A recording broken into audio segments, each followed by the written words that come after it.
This is a Glass Box Media podcast.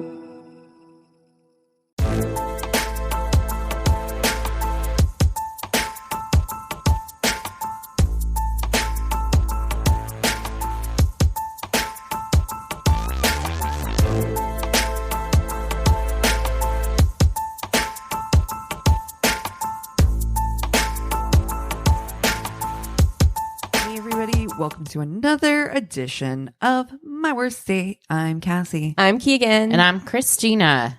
And we've got a lot to munch on today. Yeah. A lot of tidbits. Things a lot have of things have happened this week. Yeah. You got a new dog? Yes. Yes. I New got puppy. Pickles. Yes. Oh, so cute. I haven't shared too much, but this year has been like a really, really incredibly difficult year. And so I lost my dog, my longtime companion, and Eric and I have been like kind of like talking, like maybe we want to get a puppy, like if we find one, if it comes across our lap. And he expanded his pet finder search to include like Bakersfield. Yeah. And this little mutt just comes up, and he is adorable. Yeah. So, he looks so much like your oh my gosh. your dog. He looks like Tig minus the white spots. It's the cutest thing ever. He is adorable. I'm literally so in love with him already after just one night. So yeah, I'm excited. Pickles, my little pitty, has joined the family. So cute. I'm so excited. I can't wait to meet him. Me too. I can't wait to snuggle that little face. Yeah. Yeah. So it's been we've got some stuff on the table today. So where do we start? What do you want to start with? Well, you sent me a picture. I guess the internet is going a little bananas over this picture of Zoe Kravitz and Channing Tatum riding around on a moped together, right? It was like a moped situation. And you're like, oh my gosh, I think they're dating. And I was thrown for a loop because I'm like, I know that I saw her wedding pictures recently. Like I was like, she just got married. Right. And so I looked it up because I was just like, is there an open marriage situation? Like what's the deal? Are they filming something? Right, Yeah. And it turns out they did get married in 2019 and then got divorced. Like she just got divorced this year, 2021. Yeah. So I'm like, man, she got in and out real quick, which more power to you. Like, well, the pandemic, I mean, that's right. That changed a lot of the game for people. Yeah. I think it either brought people closer together or pushed them far apart. And how we deal with stressful situations, that's right. Like life-changing, world-changing situations sometimes just isn't compatible. Yeah. So at least she learned it quick. Yeah. That's right. 2 years is not that bad to like if you're with the wrong person. It's not like you wasted a lot of time. I think they'd been together since 2016. I think, yeah. but yeah.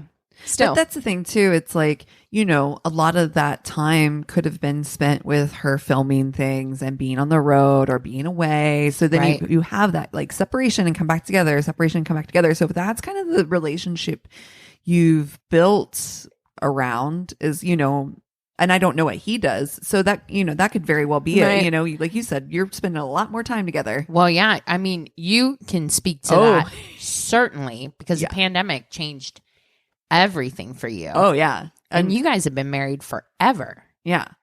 But it literally flipped on its head. You guys have been used to coming and going. And thankfully it changed it, I think, for the better. Yeah. I think Chris would agree. And Chris even said like, it was like middle of last year or whatever, like, still me, no job or whatever. And I was just like, gosh, I felt garbage not having a job. Like, and it went for a long time. So for me, it was really hard.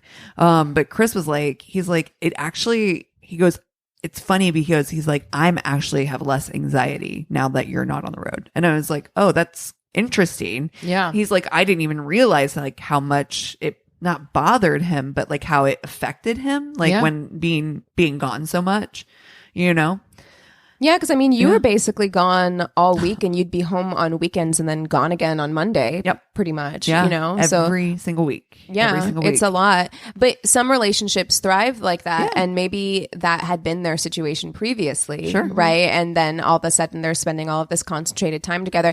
And even beyond that, I mean, people just also change and evolve, and sometimes that's compatible and sometimes it isn't. And we also need to be kind of, our society, I think, needs to learn how to be more understanding of that. That like, it's just like sometimes people just change, and it's nobody's fault and nobody's the villain. It's just the way that goes. You just have different goals, different, like, especially, you know, when the quote unquote normal time to get married is in your like late 20s, 30s or whatever. You change so much in that time.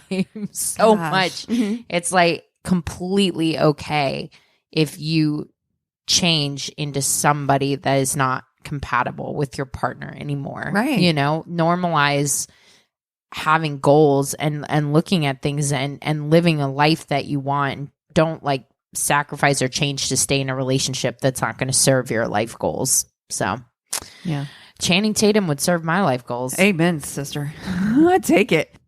So Channing Tatum, what do you guys think? Fuck, marry, kill? All right. Yeah. Okay. Let's do it. I Channing mean, Tatum. since we're, you know, on Since we're here. Yeah. I mean, I feel a way about it. I'm on board. Yeah, Channing Tatum characters. Okay, so what was your first exposure to Channing Tatum? Because I saw Step Up in theaters. Wow. So that- old I school. Missed that. Me too. That wasn't my time frame. It was too beyond. I was too past that age to enjoy that. I was a teenager, I think an early teenager, and it was definitely like a teenagery movie for sure. All those dance movies that were like really big at that time. Right. But man, his ability to be able to dance is like I mean, I've seen Magic Mike. hot. Yeah. Well, okay. Yeah. So we got to do Magic Mike. Wow, Zuz. Yeah. Yeah, that, I mean, I've always liked Genuine's Pony, but now I feel a kind of way about that song. Yeah. Yeah. Yeah. Yeah. My favorite Channing Tatum is 21 Jump Street.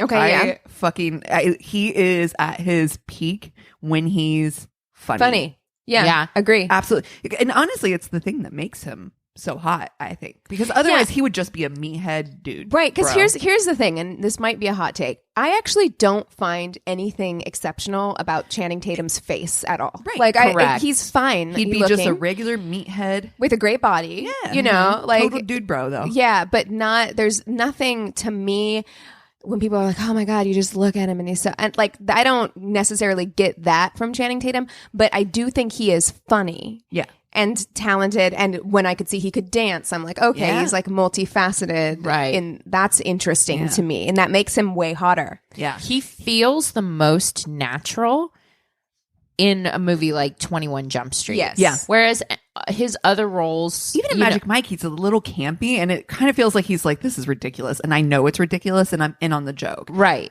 And it makes him relatable because you're like, okay, you can laugh at get it. yourself. Yeah, you get it. But when he's trying to be serious, it's just like it comes off for like really forced, really unnatural. It's just not. Yeah, after Step Up, they really tried hard to make him this romantic lead. Like he was in like Dear John with Amanda right. Seyfried, and then he was in The Vow with Rachel McAdams, and it was like, y'all, listen, Yeah, Yeah. it doesn't work. it doesn't work. You're making your way through the Mean Girls cast. I see that. I see what you're I doing. see what you're doing. Yeah. But it's not working because I just don't buy you as this person, right? I need a little bit of humor. I need a little bit of camp happening. Yeah. We would be remiss not to discuss his greatest role, Jupiter Ascending, Yes. Yes. in which he had pointed ears. Jesus. yeah, that was. I have actually seen that movie. It's awful. I remember It's it awful. almost like a fever dream. You know Yeah. what I mean? Where it comes in flashes where I'm like, ah.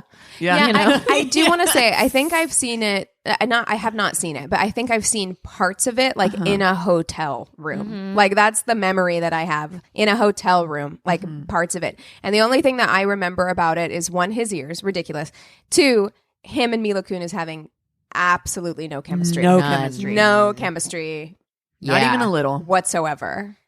And then there was like some really weird bad guys, like wealthy. It's just very bizarre. So weird. That movie Very was bizarre so movie. Was it a book? Was it a book? I think it was. I feel like it was like a YA book or something in that regard. That tracks. Yeah. But that movie was awful. I have to see if How Did This Get Made did it, because if they haven't, they need to do it immediately, if not sooner. It is absolutely awful. I really feel like something happens when people are dealing with like an IP that's popular, where they feel like, oh, I don't have to put any more work in, because I know that like teens who read Jupiter Ascending are going to come see this regardless of whether or not it's good. Yeah. Yeah. Oh, I am loving the resurgence of Twilight, because all of the movies got put on Netflix. Oh Yeah. yeah. So there are some people watching it for the first time. I got on to Twilight Ooh. TikTok. Uh-oh. My TikTok algorithm. Twi Talk. Oh man, it is so incredible. First of all, TikTok thinks I'm a lesbian. And I'm okay. I'm okay with that. I'm really, Yeah. really on board with it. I'm staying on the TikTok lesbian algorithm by interacting so that I can stay on it, because those are some of the best TikToks. But it's like that, and like weird facts about animals. Yep. And like people making fun of Kristen Stewart in Twilight. Oh yeah. Amazing. I get like that fucking baby. Oh, Renesmee. things, the Renesmee baby stuff. I'm so thankful that people finally got on board with how fucking awful that was. I'm like, how have we not talked about this sooner? Yeah. That baby is frightening. I feel like the conversation is late, but also welcome. Yeah. Very much so. Yeah, agreed. Yeah. Okay, so let's pick some Channing Tatum characters. I mean, I think that we Yeah. got to throw in the Jupiter Ascending. You think so? Okay. Yes. Because I was down for Step Up too. I think as well. Not the movie Step Up too. Although he was Step Up 2 in the streets. He was in that one too. You're like, specifically, I want the Yeah, second no, one. he was in that one. It was more in depth. I think I really like the character development in that one better. I do think that he bowed out after that. His star had risen too much for him to do Step Up, 3, 4, 5, 6, however many other ones exist. now. Listen, I love a dancer. I really do. I'm gonna go with Magic Mike. You have to. It's kind of iconic. Okay. Yeah, no, I'm with you on that. So which one are you doing? Jupiter Ascending? Oh yeah. Okay, you're saying Yeah, okay, gotta. yeah, it's awful. You have to. Must. We must. We have to have somebody to kill, right? I'm definitely doing 21 Jump Street then, for sure. Right. Oh, well, I know exactly. I mean, this Yeah. feels easy to me. Yeah, I think it's Yeah. I mean, is it though? Yeah. Really I think know. about I know it. I'm doing. I knew it was going to be you. I know Christina. what I'm doing. Really think about his character I in am. 21 Jump Street. I know. I am. And his situation. But wait, I am. Okay. All right. You sound like such a am. mom, Christina. Yes. Make good choices. Make good choices. I Put it in am your going brown to bag do the lunch. easiest one first, which is Jupiter Ascending is out. Yeah. Yeah. Goodbye. I can't with the pointy eared I mean, but Channing. we've discussed this before. It's Too like an serious. alien species. Yeah, no, thank you. It could be interesting. It could. It could No, be. thank you. And you get to travel the universe. No, thank you. We know how I feel about space and aliens. Yeah, no. Yeah. Cassie's It's a out. no She's for not me. interested. It's a hard pass. I am going to fuck 21 Jump Street Channing, Oh, okay. because as much as I love his character, he's not marriage material in the least bit. I mean, he's playing a high schooler, which is part of the joke, because they are do definitely not too old looking. look Like, like sure, they're in my high grandpa, like, okay, grandpa, like the jokes that they make about them being too old to be playing these characters is brilliant. I love how much he can laugh at himself, but that's not a mature character, right? No. Like that character just doesn't know what he wants in life. He's Isn't doing this job, but it's like, Isn't the premise that like he can't, like he isn't able to finish like police academy or something like that? no. What was the like? How did they end up in that situation in the first place? They no, they were just I don't remember. Oh, never mind. Just cut all that out. Oh, sorry. I'm like, I don't know. I don't remember. It's been a while since It's I've just seen like, the first one. Yeah. I watched 22 Jump Street not that long ago, and I'm like, but that wouldn't tell that story. I can't remember. Yeah, I think they like barely made it out, or he did. Yeah, he made it out of like all the hard physical stuff. Dude face Jonah Hill did all the like brainiac, got out of it that way, but couldn't do the other. So like they both couldn't pass the other sides of it, right? Oh, got Something That's what it like was. that. Yeah. Yeah. it. Yeah.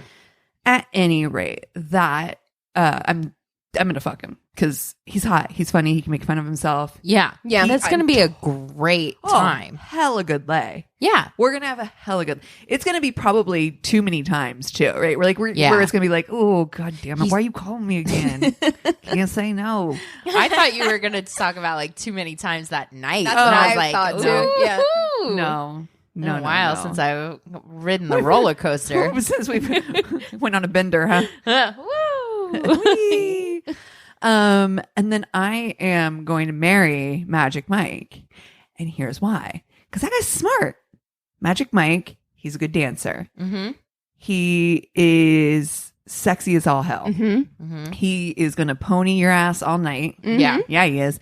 And he's fucking smart. He's crafty. He makes shit. He's got a business mind. Mm-hmm. He's starting his own business.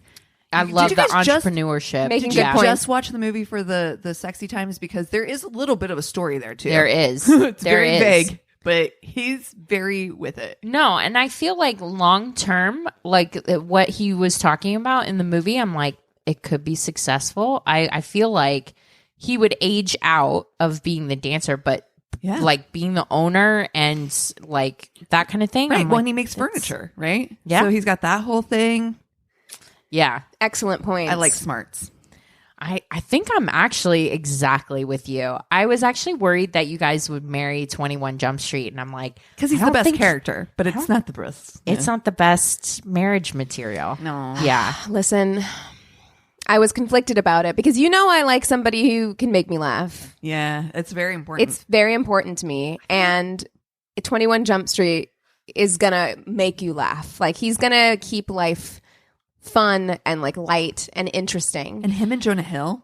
Yeah, fun. Oh. We're going to have a good time. So much fun. However, as I mature, as I get older, I really do feel like, I don't know. I think that I've got to go with, I think I've got to do the exact same thing. I think I've got to go with marrying Magic Mike. You got to marry somebody who's got like a plan, Yeah. a solid plan for their future. Yeah. And I'm ride or die on that. I'd be like, babe, that's a great plan. I'm here for We're it. in it. And I yep, support it. Yep. Yeah. Versus, 21 Jump Street, he's like funny and everything like got that. a but job, it's just but- like, it's like, Yeah. okay, Yeah. you're going back to high school.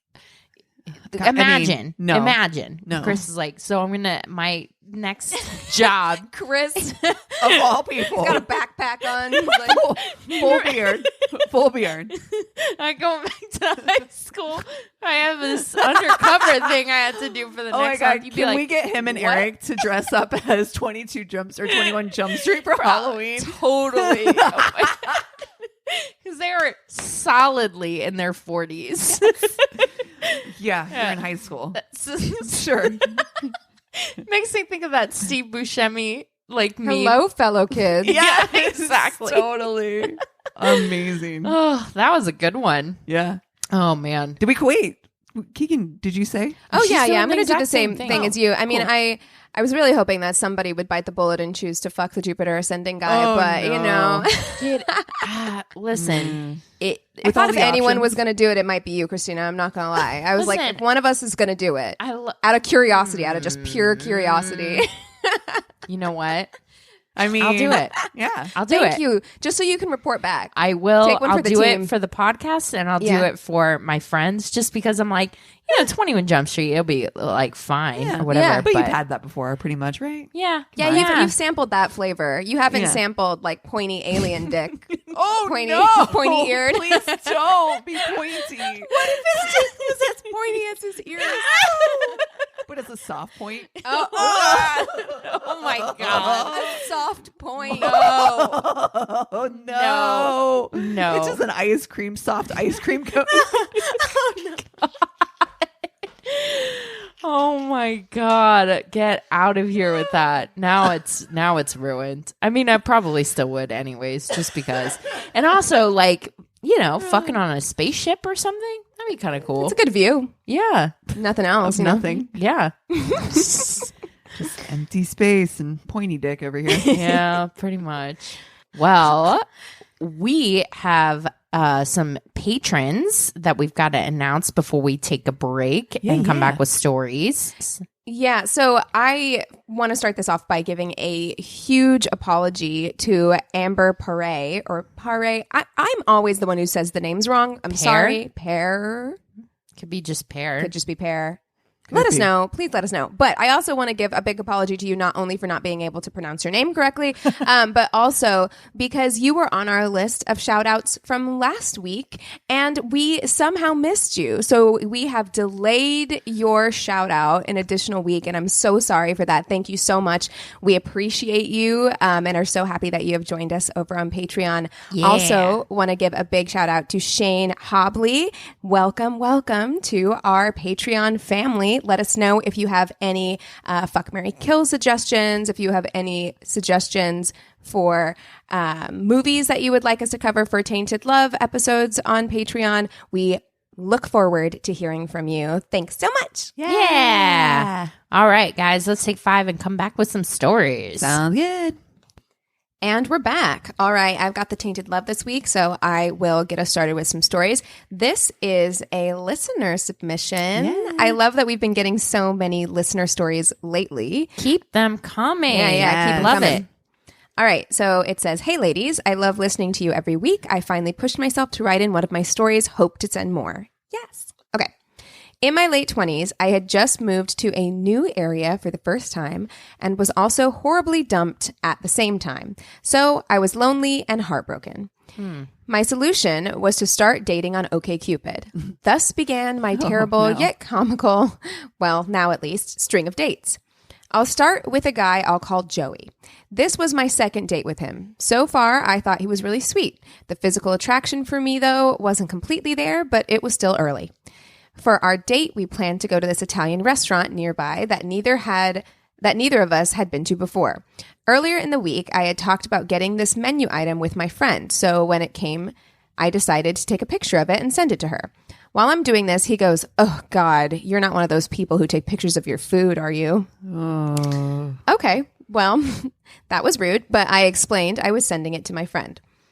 After dinner, I invited him back to my place where we watched a few things on TV and then started to fool around. Then he decides to start fingering me. Sadly, though, his idea of fingering was to roughly shove his whole hand into my vagina repeatedly. Sir. Hey! I wasn't prepared. Yo! Not prepared. One One at a time. You start with We one. start with Yeah, one. you can move up to 2. You can move up, but good. Hand. Sir. Whole hand. Shove. The fuck, dude? The fuck? It was like his only knowledge of foreplay came from watching porn. Oh. I was not wet while he was doing this. And was getting drier by the second. I was uncomfortable all around from my body positions. From my body positions while I was trying to give him a blowjob while also getting my vagina punched at the same time. Oh my God. Finally, I gently put my hand on his to move him out of me. I'm back to blowing him for a while, and then suddenly he stops me, jumps up, and mumbles something about not feeling well. I'm sitting there looking confused as he's quickly gathering his stuff and leaving my place in such a rush. No waiting for me to get dressed, no saying goodbye to me. He just is up and gone, leaving me feeling like I did something wrong. Oh, shit. It only What? got worse because he now started doing the typical guy ghost protocol. Wasn't texting, ignoring mine, and canceling plans we'd made earlier in the week. I'm sorry, sir. You do not punch my vagina and then not Ghost. answer my text. Yeah. I need information. Yeah. All I could do was let it be until finally he decided to text me while I was at work to let me know what was going on.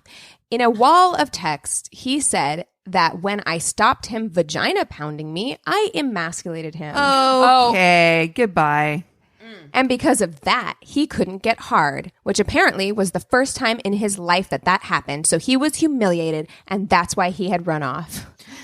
I need a public service announcement now. Now, I am an avid listener of another podcast, Savage Love. Mm-hmm. I love this podcast. I've loved Dan Savage for a long time. And there are countless number of people 99% of them identifying as female that call in and ask questions of like, they're not enjoying sex. They know what they need to enjoy it, but they're asking him like, how should I tell my partner? And it's because of shit like this. Yes. We have got to normalize getting notes.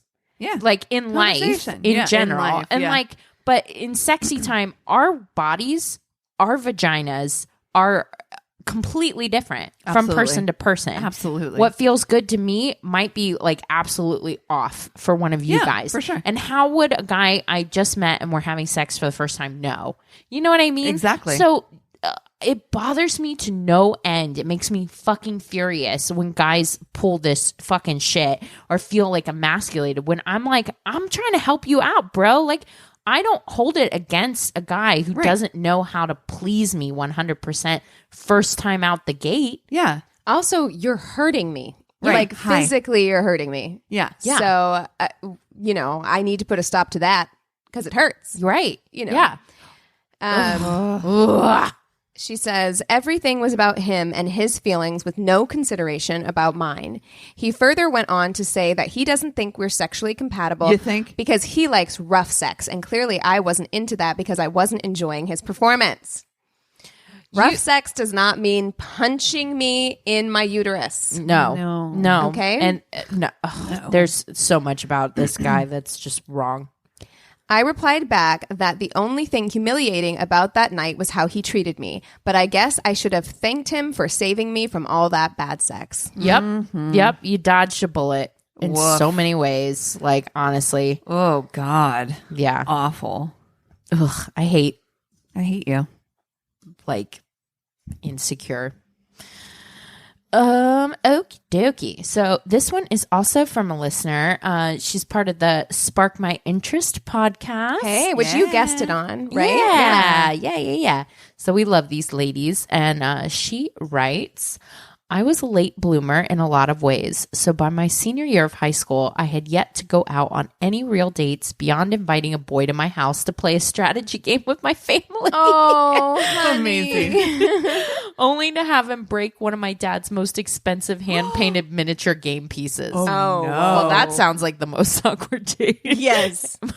Anyway, just before the end of the school year, there's a guy that I'd known since first grade who'd never shown the slightest bit of interest in me and vice versa, but then suddenly asked me to go on a hike with him over summer break. He was polite and fit, but very pale and awkward.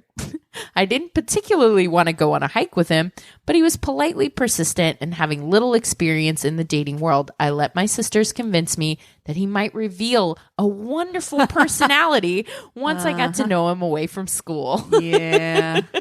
That doesn't that's not going to work out. You've known each other since the first grade. Yeah. If you haven't seen just a spark, anything, nothing of interest, no, Yeah, you think can't. of No, it. it's not going to happen. So I show up at his house in the mountains on the outskirts of town. He says little more than hi, and we start off. There was no trail. His plan was to bushwhack our way through the forest to, I don't know, presumably some romantic vista away from the beaten This path. is not romancing the stone, No. okay? You are not Michael Douglas. No. We are not doing this. Like, what vibes did I give off to you that made you think that, like, this is going to be fun? You're giving off murder vibes. Right? Murder vibes. Like, what if he pulls out a machete? Yeah, no. No. I'm Audi 5000. Yeah. Also, like, if I'm going on a hike with you, I really, really like you because Hikes are hard enough. Yeah. And we've already discussed, like, a hike on a first date. Yeah. I got to When- really trust you if we're in hiking. Dude, we were just talking about how I have a annual pass now for the national parks. Can't wait. And we have said been I can't wait. talking. Like, I'm inviting myself. I will to come. totally take you. Yes. But we had been talking for a while about going with our friends Jill and Patrick. And Jill is a fitness instructor and and Patrick is like super, super fit as well. And I was literally like, I am going to have to train Yeah. to go keep up. to a national Casually, park. yeah. Like, and I feel like that'd be the same. Like, I've got to train to go on a hike, to go on a first date hike with you, so that I don't look like I'm about to like hyperventilate and roll down the mountain. Yeah. My goal when I was dating was to just get done with dating as soon as possible, because I'm like, can we stop pretending that we like to hike and stuff like that? Can we just do what we're gonna do, which is sit and watch Netflix together? Yeah, pretty much. Yeah. Okay. So, but he is confident of where we are going, so I carefully follow. An hour later, we're above the tree line and still had no real conversation, despite several attempts on my part. This better be some vista. We approach a large field of cow parsnip. Now, I happen to know what this is because my brother has had a run-in with cow parsnip. I don't know what this is. It's a plant that kind of looks like is it stickers? It will destroy your skin. Like, fuck it up. So I wasn't as familiar with this plant at the time, but it basically looks like a 6-foot stalk of celery with little white flowers at the top. He starts beating them away with a stick as he walks, so I do the same. Another half hour later, I find myself clinging to wild rose bushes on the side of something almost steep enough to be a cliff overlooking a small river. You're in danger, girl. What? You are in danger. Is happening here? I can only assume he thought it was romantic to stand on the dangerous edge of the narrow mountain goat trail we were on, ready to magically keep his balance if the rose bushes, the thorns of which are digging into my fingers, suddenly gave way. No. This sounds like the worst time. This is awful. This is a my nightmare God. for me. No. No, like, I'm scared. yeah, for your life. clinging on the side of a cliff to wild rose bushes. No. On a knot path, having to go through. Oh my gosh.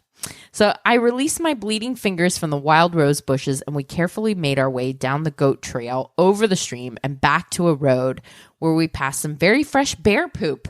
So now we're going to get bears. Oh my God. Great. Now the whole station's in jeopardy. Bears. Not great, but at least we were on a human-made path for the first time in 2 hours. Oh my God. I kept my eyes peeled for that bear while he quietly walked next to me.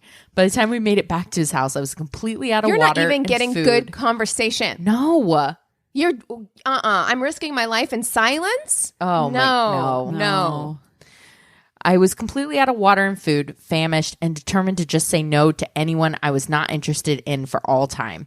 His mother tried to make polite conversation, but I got out of there as fast as I could. Ugh. And I wish that were the end of the story, but for a month after that, I sported 2 giant seeping blisters the size of hot dogs on my chin from the cow parsnip. On her chin. Yeah. Oh my. It scarred God. my brother's legs because there was some on my parents' land or whatever when he was like working it years ago when he was a kid, before he knew what it looked like. But it will create like seeping blisters on your skin. Yeah. So be very careful. Look it up if you're gonna hike off the beaten path. Look up that shit because it will mess you up. Damn. So 2 seeping blisters the size of hot dogs on my chin from the cow parsnip. The chemicals that rub off from this plant are a major skin irritant, and the effects are exacerbated by prolonged sun exposure and calamine lotion. Oh my God. So after a month of answering questions like, geez, what happened to your face? Oh God. The blisters hardened, healed, and the light pink scars generally faded with time. For a while, I thought I'd be permanently scarred. No shit. I have led all of my hikes since then and always stay on the trail. No. Oh my God. Can you imagine like being blistered on your face from a bad date? I would literally Fuck you. kill Well, that and guy. this date scarred you. And Literally. that date would, I mean, that, because I know my skin, it would scar me forever. Yeah. Because like the way that my skin scars, it would darken, and then those dark marks would never go away. It Right. would be a horrible. thing. Yeah, I mean, I gotta say, like, we've had a lot of bad dates. That one is really up there for me, actually. Yeah, in that terms one of triggered like, you for her. Sure. yeah. Like for me personally, doing something like that, I would be so fucking pissed. Yeah. Well, And itchy, and like you get in a bath later, and then like all your cuts are just stinging. You know, no. yeah. Yeah. You're like, absolutely. Absolutely not. And I like going, like, I like hiking and stuff. That sounds like On a a fucking path. nightmare. Yeah. Yes. On Yeah. something that was meant to be walked on. Yeah. And with someone you don't even like. Like, that's the kicker, too. It's like, this isn't some, like, cute romantic adventure. You don't even like this person. Yeah. And it's in silence for like a couple hours while you're just like traipsing through like hot, sticky plants. No. Ugh. No. Okay. Well, I have a story for you. Okay. It's not super long, Okay. but I think it's pretty fucking funny. Okay. Go for it. All right. So, as a relatively recent, mature widow, new and inexperienced with the dating scene after 31 years of marriage, I had a dinner date with a much younger woman who, as it turned out, was extremely aggressive, which was unheard of in my prime, but, you know. Okay. You know, Times have change. changed. Yeah. Ending our first date, I was dropping her off and had intended only to give her a thank you peck on the cheek. However, our quote goodbye moment morphed into a high school like makeout session. Oh, Nice. I love that. During which she started shockingly to grope me. My 2-seater car was dark and cramped, and I was wearing a suit and a winter overcoat, but I nevertheless was extremely surprised to feel her hand navigating south of my belt. Suddenly, she squeezed hard, and with sheer delight and fire in her dimly lit eyes, delightfully exclaimed that I had, quote, an enormous penis. In fact, she was squeezing a single large roll of my lower belly fat. Oh.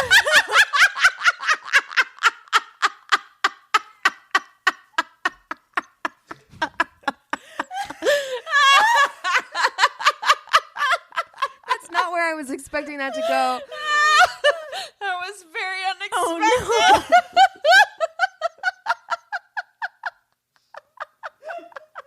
no. Oh, fuck me, dude. I can see that happening so much. It's so embarrassing. How do you get out of that? What do you do? For the first and last time in my life, I glanced at my pretend wristwatch and told her that I had to leave due to a late hour and an early morning meeting. I couldn't imagine her reaction and disappointment had our date developed any further, as I am at best average. Oh, I paled and we never spoke again. Oh my God. Wow. That was amazing. Crap. Poor guy. Oh my God. Oh. That's too much. He's like, about that time, I gotta go. Ooh, early morning tomorrow. It's like, you're gonna go home with that? Oh my God. No. Sorry, I keep picturing it in my head. Oh, okay. All right. So Okay. I just got back from Springfield a couple of weeks ago, and I decided, I thought, you know what could be cool? Doing a hometown story. Ooh. Yeah. So I'm going to do a story that is that takes place in Springfield. Springfield is not a big place. Like, it is a fairly small city. So there's not a ton of stuff that happens there. You know, there's a lot of like petty crime or whatever, but there's not a ton of really shocking, interesting, juicy stories, right, that go on in Springfield. I'd heard about this one a few years ago, and then I watched a 2020 article on it, and then I read a newsleader, which is the Springfield newspaper, article about this story. We love a hometown. We love a hometown. Okay. So I'm watching, first of all, I have to tell you, whoever is writing the 2020 episodes, just incredible. Yeah. Yeah. Incredible. The number of like Missouri puns Amazing. that were thrown in. There was definitely a show me state wow. pun thrown in there. It was gorgeous. Wasn't there a murder show that used to be like all like hometowns and had this cheeseball narrator, and it was like nothing ever happens in the sleepy town Yes. of Charleston. I know exactly. You know what I'm Yes, talking about? yes. I think it's called like City Confidential or something yeah, like that. yes. Oh my God. Oh man. Okay. So 2020 describes Springfield as tranquil and where the buckle of the Bible Belt meets beer joints, which Okay. true. Okay. Lots of Okay. bars, lots of churches. Interesting. So, yes. Mark and Diane Staudte met while in college, and they got married in 1985 when Diane became pregnant with their first child, Sean, who was born just 6 months after they got married. So, Shotgun wedding. the couple would go on to have 3 more children, all girls, Sarah, Rachel, and the youngest, Brianna. So- Those are the most Midwestern names I've ever heard. in my Sean, life. Sarah, Rachel, and Brianna. Yes. So Diane worked full-time as a nurse and then a clinical supervisor at United Healthcare, and Mark stayed home with the kids. Things Nice. were financially difficult for the family, but even so, they were able to purchase a modest 3-bedroom home in Springfield. And in the beginning, everyone said that the couple appeared to be pretty happy. They were a young couple, especially before they had so many children. Things seemed to be, it's very Midwestern, normal kind of life. Yeah, when did this happen again? In the 80s? Because I'm like trying to figure out how a single income family with 4 kids can Yeah. afford a house. Well, and that. Yeah, I mean, they got married in 1985, so I imagine they probably purchased their house not long after. But also, it's 4 kids in a pretty small house. The house is Yeah, like 3 bedrooms.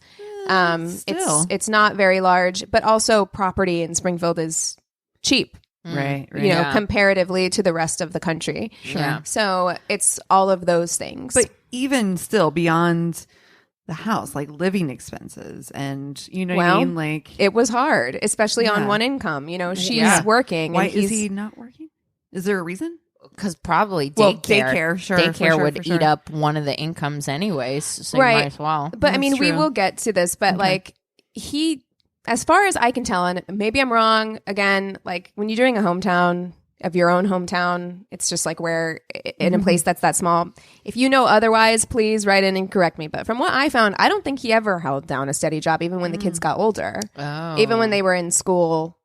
So I don't know, but I do know that it was a point of contention in the relationship because it's like, yeah, she's Would be for me too. yeah. So, blah, blah, blah. But Mark was still considered to be a loving, doting father. He was extremely outgoing and extroverted. He had a lot of friends. Diane, on the other hand, was far more reserved. She was basically described as being polite but not overly friendly to anyone. Like, she didn't like talking to the neighbors. She didn't really want to make small talk with anybody. She kind of kept to herself. And Mark was the opposite of that. So in addition to being the primary breadwinner for the family, Diane was also a regular churchgoer, and she played the organ every Sunday for their congregation. So as her children got older and needed less attention, because they were in school and everything, Mark began singing lead for a local blues band called Messing with Destiny. And he would occasionally, again, so she's working, and he, from what I've been able to find, the only real work he had in this period was that he would occasionally pick up shifts as a bartender at bars where he had gigs. So yeah. I think you can guess how I feel. I feel a kind of way. I know. Yeah, I feel a I don't kind of love way it. about Yes. this. Yeah. Do not love it. As the years wore on, as you can imagine, Diane began to become increasingly discontented with her lot in life. She's been with the same person since college. She's working all the time. They're living in close quarters.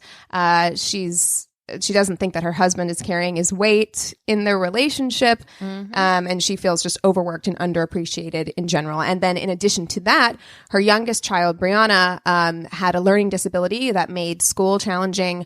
Her son, Sean, was born with a spectrum disorder that required special care. He was in his 20s and not really able to kind of live on his own. And their oldest daughter, Sarah, had gone to college, and she was in her early 20s at this time, and she'd graduated from college, but she was still living at home. She hadn't been able to get a job, and she had a mountain of student debt. Right. Dude, that's a lot. What you've just described is a lot for a healthy relationship to deal with. You know what I mean? Yeah. Oh, man. But doing it in a not healthy, oh my gosh. Yeah. And, up until this point, now it will take a turn, but up until this point, you do I can empathize with her in terms of just like. This has been an up and left episode is what this is. Yeah. I mean, up and left. We got to start that podcast. But that feeling like she's kind of like fallen into her life, right? Like you just kind of fell into this thing. You got married because you got pregnant and now here you are 20 something years later and this is your life. Is this what it is? Yeah. I can empathize with that feeling. You had another Tainted Love a while back when you were doing, I think you did Dan Amora, right? Yeah. Somebody Yeah. Yeah. Where it it's like kind of that same thing where it's just like, you just wake up one day, you're like, is this it? Is this life? Yeah. What's this? What's it for? Yeah. So I get it. She had, though, she'd built like a really special relationship with her middle daughter, Rachel. So Rachel was 22 at the time, and she'd always been described as responsible. She was highly intelligent. She was a talented artist and musician. And while in college, she remained a straight A student. So she was a straight A student all through school. She's basically like the one that her mom doesn't have to worry about, right? Golden child. Yeah, the golden child, the one that she can rely on. And she, So on the Friday, who bears all the pressure of that as well. I'm certain. Yeah.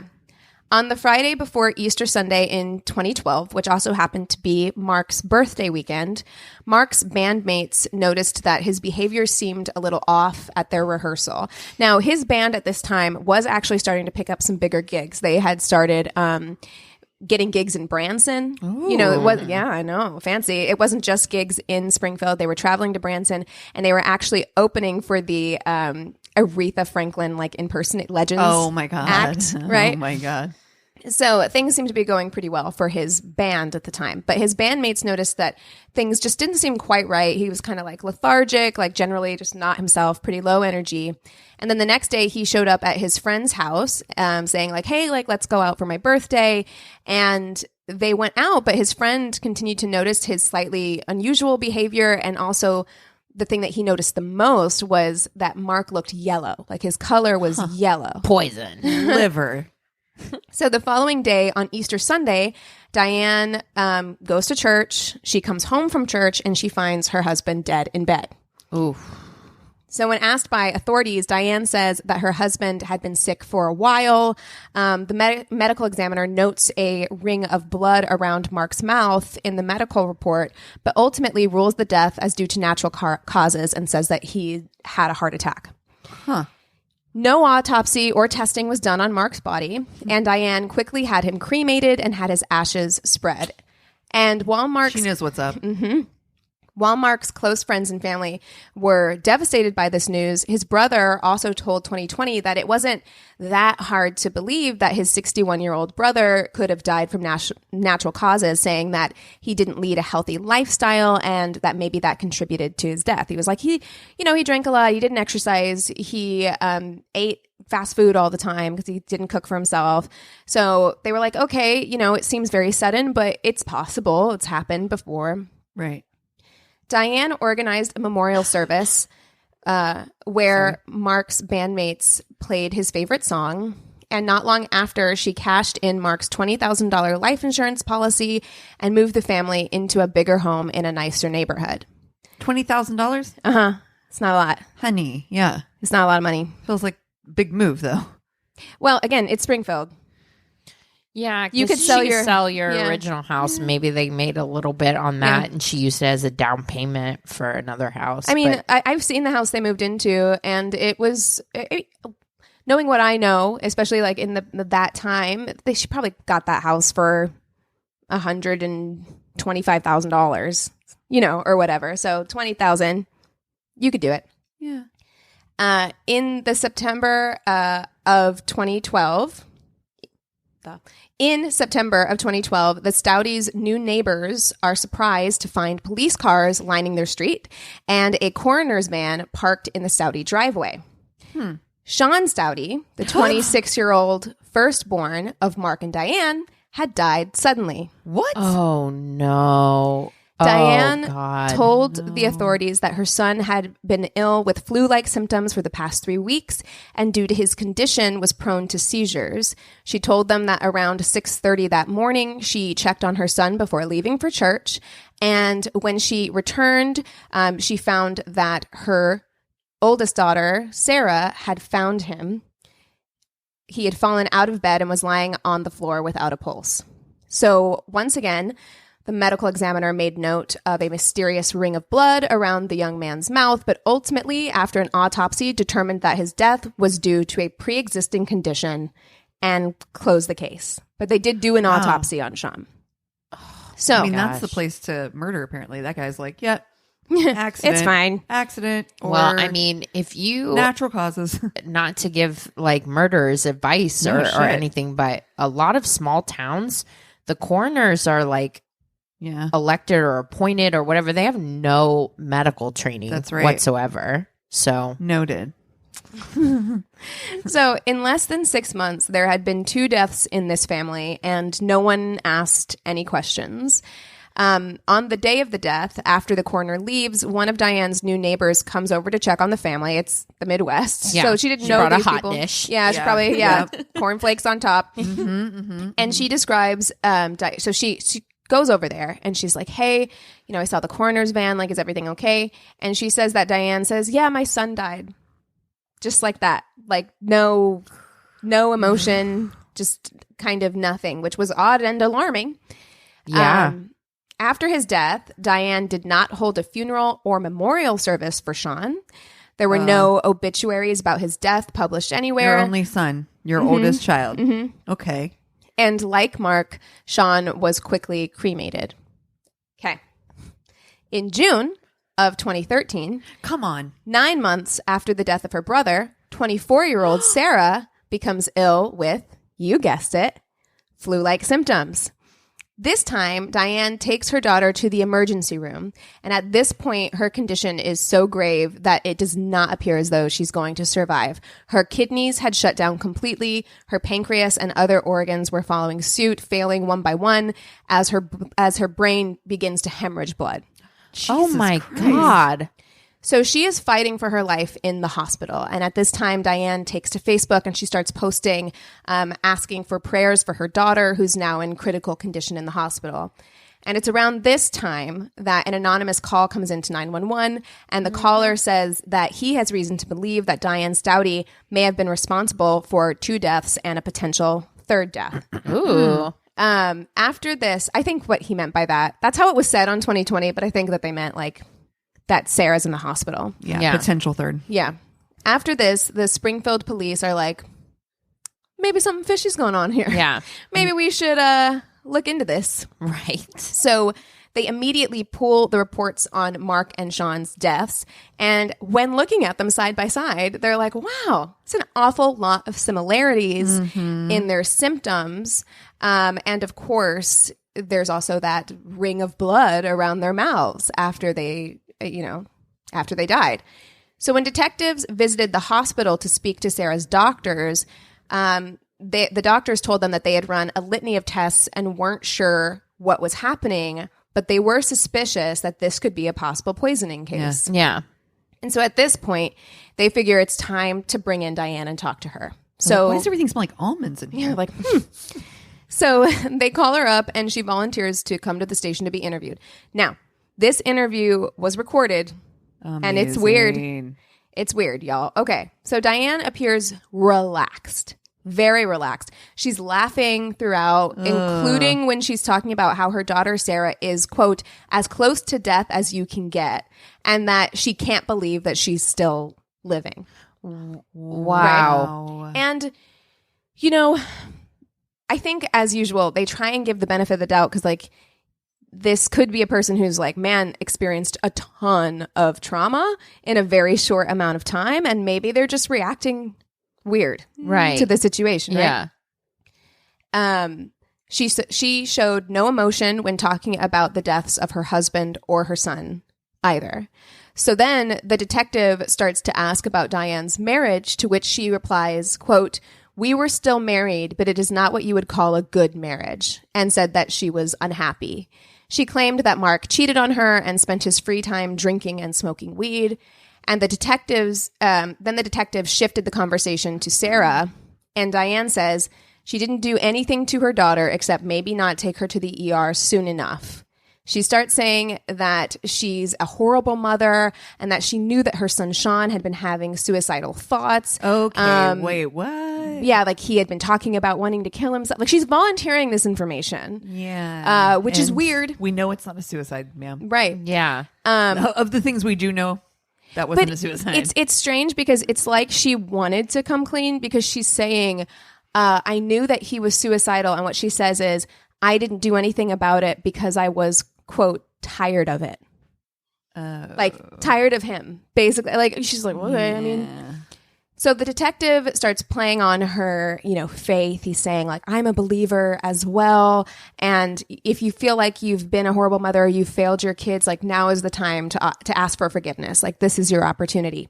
So she immediately admits that she knew that they were drinking antifreeze and was so mad at them that she didn't want to take them in when they started to get sick.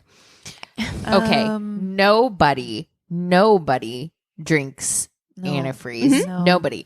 And in fact, I think there's another case with a woman that poisons her husband with antifreeze. They actually went into like what it is to swallow antifreeze and what it does to your body and how awful it is. Yeah. Nobody kills themselves or does that. Right. Nobody. So when the detective tells her that so the detective is like, you knew that they were drinking antifreeze because you were giving it to them. Correct, basically. And she replies by saying, I didn't know what else to do. So she said that she'd been giving each member antifreeze for just a few days before their deaths, putting the substance in Coca-Cola and Gatorade. She told detectives that at that point in their marriage, she hated her husband. She said he was abusive and that he would throw things at her and the children and that she just had enough. So he's like, okay, well, what about the kids? Yeah. And so she explained that Sean and Sarah would trash the house and they would never help her clean or contribute to the household since neither of them had a job. Wow. That is a woman that was just like Yeah. filled, her cup overfloweth with resentment. Yeah. And it just went everywhere. Yeah. Yeah. She The classified overflow was antifreeze, though. Yeah. She classified her son Sean as worse than a pest and said that she began poisoning Sarah because she still hadn't gotten a job after graduation and she didn't want to be left holding the bag for Sarah's student loans. Holy Wow. She didn't want to have to pay the student loans. shit. Wow. Wow. Then That is she- beyond offensive. It's- to for Sean, for Sarah, for like Wow. that's horrifying. That's You're terrifying. a fucking mother. Yeah. Yep. And then she said, quote, I'm not a perpetual killer. I'm just stupid. And said she regretted doing it. Okay. So they arrest Diane and they proceed to search the Staudte home. And they call in 22-year-old Rachel to tell her the news, and she's shocked by this. She's shocked by the news that her mother murdered her father and her brother and was attempting to murder her sister. And she tells detective that she wondered if she could have been next and says that her mom had an unusual interest in poisonous plants and would often talk about cyanide. So while this interview is going on, the police are searching the Staudte home. There, they find the antifreeze in the garage next to a 6-pack of Coke. Just Oh my God. on the workbench. Wow. In Rachel's room, they stumble across a purple diary. When they open it up, they found an entry that had been written a year prior to the death of her father. And in it, she appears to know that Mark and Sean are about to be killed. So it reads, quote, It's sad when I realize how my father will pass on in the next 2 months. Sean, my brother, will move on shortly after. It will be tough getting used to the changes, but everything will work out. Oh, shit. I knew it. So after the interviewing detective is briefed, so he like takes a break from talking to Rachel. They're like, can you come in here and shut the door, please? They're like, this is what we found, right? And they give him photocopies of the diary. So he goes back in and he's like, now, of course, suspecting that she's an accomplice to these murders. So he shows her the diary entry and she admits that she wrote it, but that she wrote it because she'd been having a lot of really bad dreams about her father and her brother dying. Yeah. And when she told her mom that she'd been having these bad dreams, that's when her mother told her that she was thinking about killing them. Yeah, no. And it's weird anyway, because I'm just like, okay. No. And so you didn't think to... Okay. So when he asks what her response was to this, she says that she told her mom it would be quick and easy. And from then on, the two of them started planning together. Damn. Right?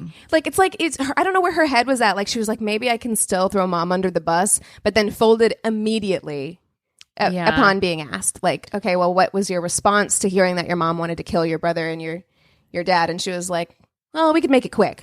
That's some weird, like, golden child shit. You know what I mean? Like, she was obviously, like, favored child. And there's some weird, like, interplay things going on. And, if you watch the interviews, their affect, both Diane and Rachel, is so weird. It's like that Grey Garden shit. Oh, you know what I mean? Yes. It's so weird. It's so weird to hear her talk, especially. She's flat. Like her voice is very, very flat. Oof. That's some real sociopath shit right here. Yeah. Mm-hmm. So they started researching options. They Googled suffocation, death by pills, and even how to kill your husband. Just wow, like you do. Yeah. On the Google. Not even on the dark web, huh? Right. Didn't even go that incognito tab. No, yeah, no, not even private tab. So Google dark web. Rachel even started looking into witchcraft as a possible option. Oh my goodness. Yeah. And so finally they landed on antifreeze as their weapon of choice because it could be easily put into other substances. And Diane wanted a specific tasteless kind of antifreeze. So they Googled and they found a brand that they thought would work and they purchased that brand. Hey, how is that something Google? You can search on Yeah, Google? tasteless antifreeze. How does that not put you on a list? Right. Right. Yeah. It's Like, just like, doesn't like ding. We should probably take a look at that. it gives you a Home Depot article. It's like top 10 tasteless antifreeze brands. You're like, It's Ranker. yeah. So initially they agreed on only killing Mark, the dad. But after Diane had gotten away with that so easily, she started talking to Rachel about killing Sean. She thought that he was burdensome and irritating. And That's fucking awful. Yeah. Mm-hmm. That's so fucking offensive. Yeah. Ugh. Yeah. I mean, and Rachel starts saying that she didn't think that they needed to kill Sean. Like she and her mother actually argued about Sean because Rachel thought that he could go into an assisted living facility rather than having to, die. Yeah. Yeah. But eventually she was talked into it. And when asked about her sister Sarah, this is what Rachel said. She said, quote, Sarah was equally unneeded. We could have found someplace else for her, but she was very adamant that Sarah was just a burden and that Sarah needed to be taken care of. Wow. So Rachel, of course, was also arrested for the murder of her mother and brother. When her purse was searched after the arrest, detectives found a note with a poem on it. Do you want to hear? You want to hear the poem? Yeah. Of course. Yeah, I need to hear the poem. It read, Once upon a time there were 6. Now there are 3. Only the quiet ones will be left. My mom, my little sister, and me. Whoa. When the news gets out, I mean, of course, people are shocked. Again, not a lot of stuff happens in Springfield, except, of course, the anonymous 911 caller. The caller had been the pastor at the church where Diane played the organ. Pastor Jeff Sippy. Jeff called it in. No. He's like, something's not right. So he told detectives that he couldn't shake the feeling that Diane had something to do with the deaths, that her demeanor after the deaths just didn't sit right with him. And so when he saw on Facebook that Sarah was in the hospital, he had to call it in. He Wow. was like, it's Yeah. Nice. Question. Is Mr. Sippy's wife Mrs. Sippy? I hate you. Well, I mean, that means his daughter is Miss Sippy. No, that doesn't work as well, does it? I was like, Miss. No. Okay. No. Okay. Anyway. Sorry. No, that was good. It was good. Miraculously, 24-year-old Sarah recovers from her injuries, though she had to relearn how to walk and talk and was left with permanent brain damage that may prevent her from ever living independently. Oh my God. Oh my God. What a monster. When Rachel was asked why they decided to take Sarah to the hospital, this is... Okay, brace yourselves. So they call her back in after she's been in jail for a while, Rachel. And they're like, we can't figure out why you didn't just let Sarah die at home. Like, why would you risk doctors examining her and stuff? Like, why would you take her to the hospital? And she said, quote, I didn't want another one to die in the house. Houses are nasty when someone's died in it, and I have nightmares. Oh, okay. Wow. When the officer asked when they were planning on killing 12-year-old Brianna, she said sometime after Sarah. Oh. So they were going to kill the 12-year-old too. Wow. Yeah. So both women faced the death penalty in Missouri, so it's not a surprise that Rachel turned on her mom, taking a plea deal for second-degree murder in exchange for her testimony against her mother.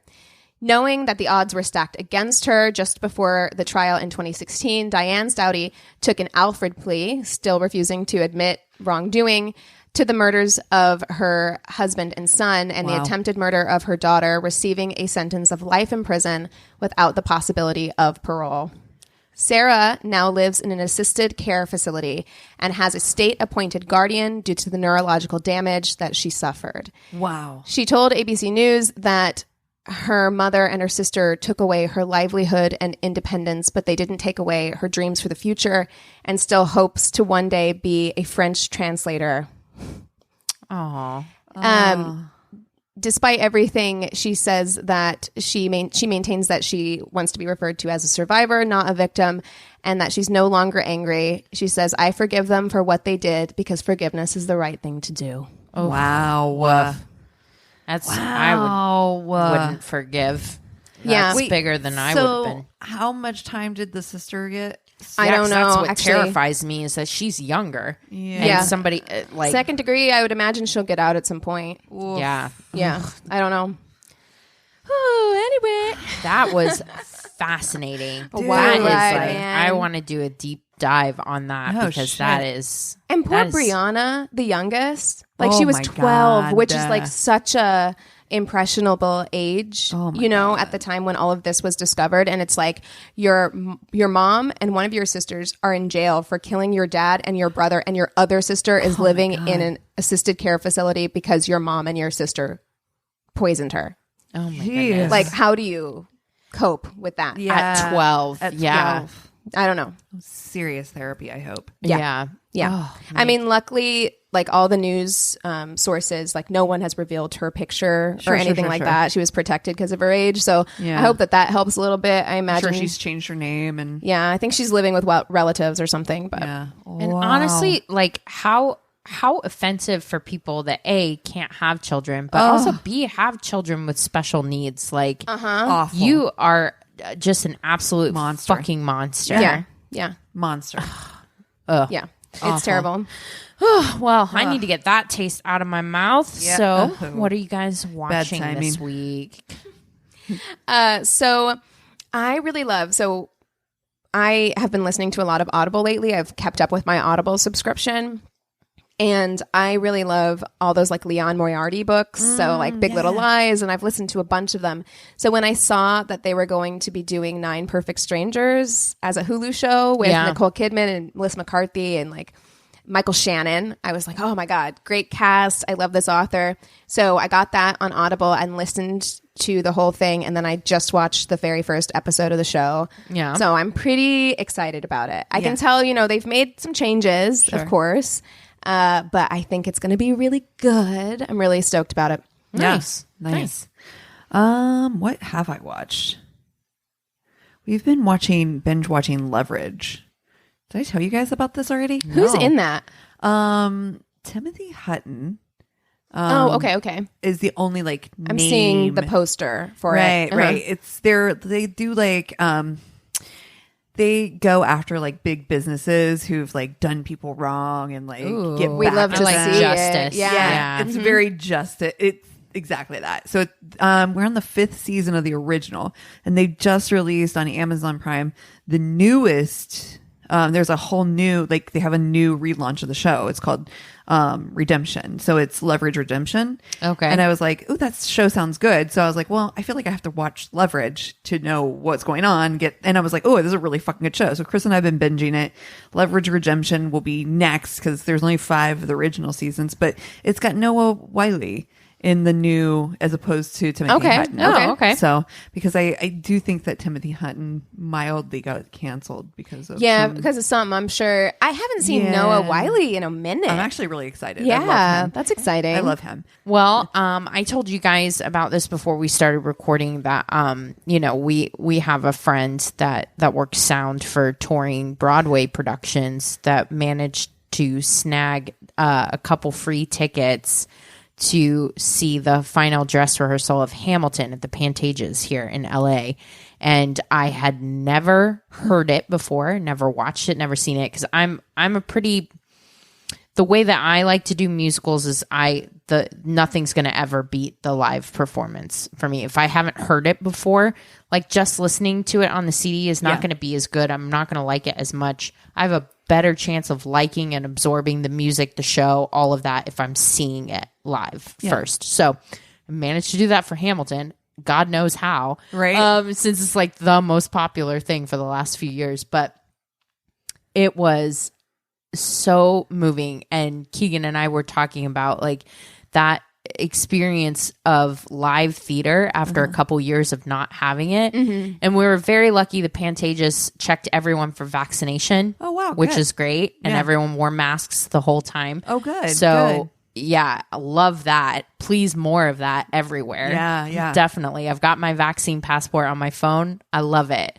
But it was so incredible. It was just incredible. So I've been binging everything Hamilton since then. Yeah. Welcome to the party. I'm like so obsessed with it now. Late to the party, but I did make it. You made it here. That's all that matters.